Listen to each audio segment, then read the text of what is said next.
তোর আব্বার একটা ব্র্যান্ড আছে, এটা হচ্ছে হেয়ার সলিউশন। তোর আব্বার একটা ব্র্যান্ড আছে, ব্র্যান্ড তোমার?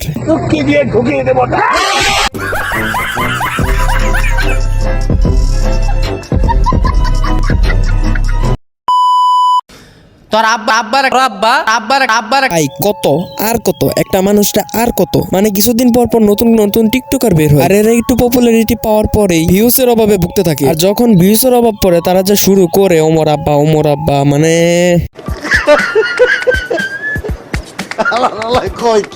যদি এতই বাপের অভাব হয় তাহলে তোরা রোস্টারদের আব্বা ডাকতে পারোস, যদি না হয় তাহলে বাংলাদেশে অনেক পোলাপান আছে যারা বইয়ের অভাবে হ্যান্ডেল মারে, তাদেরকে কি আব্বা ডাকতে পারো, এতে তোদের ফ্যামিলির একটু হলেও উপকার হবে। তাও ভাই ওমরে ছাইরা দে, পোলাটা এখনো বিয়া করে নাই, তাও পোলাপান খালি আব্বা আব্বা করে। হে গাইস, কেমন আছো? কি অবস্থা সবার? আশা করি তোমরা ভালোই আছো, এন্ড তোমাদের সাপোর্ট ও ভালোবাসা আমিও ভালোই আছি। ওমর অন ফায়ার নামটা সুপরিচিত হলেও তোমরা বিশ্বাস করবা নাকি জানি না, এর কাজ কিন্তু একাধিক। এই ওমর অন ফায়ারের নাম বিক্রি কইরাই কত টিকটকারের যে ফ্যামিলি চলে তোমরা তা কল্পনাও করতে পারবা না। এখন তো ওমর অন ফায়ারের নাম বিক্রি করে টিকটকার না বউ ব্যবসায়ী অ্যাড হইতাছে। এই বউ ব্যবসায়ীদের মধ্যে টপ 1 পজিশনে থাকবে বিপি ইমরান। এটারে বিপি ইমরান না কয়ে তোমরা বেডি ইমরানও কইতে পারো, কারণ যে পুরুষ অঙ্গ থাকা সত্ত্বেও বউ ব্যবসা করে খাইতে পারে, সে আর যাই হোক কোনো ছেলে হতে পারে না। তোর আব্বার একটা ব্র্যান্ড আছে, এটা হচ্ছে হেয়ার সলিউশন।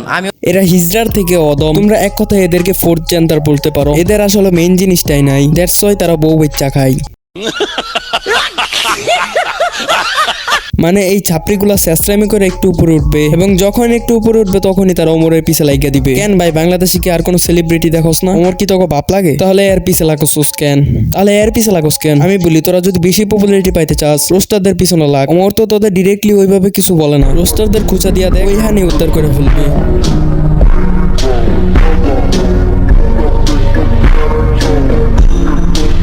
এন্ড গাইস, আজকের ভিডিওটা বেশি বড় করবো না, ভয়েস ওভার দিতে আমার এমনি প্রচুর প্রবলেম হইতাছে। এই ভয়েস ওভারটা যে আমি কত কষ্ট করে দিছি তোমরা যদি বইলা বুঝাতে পারতাম সেটা ভাই।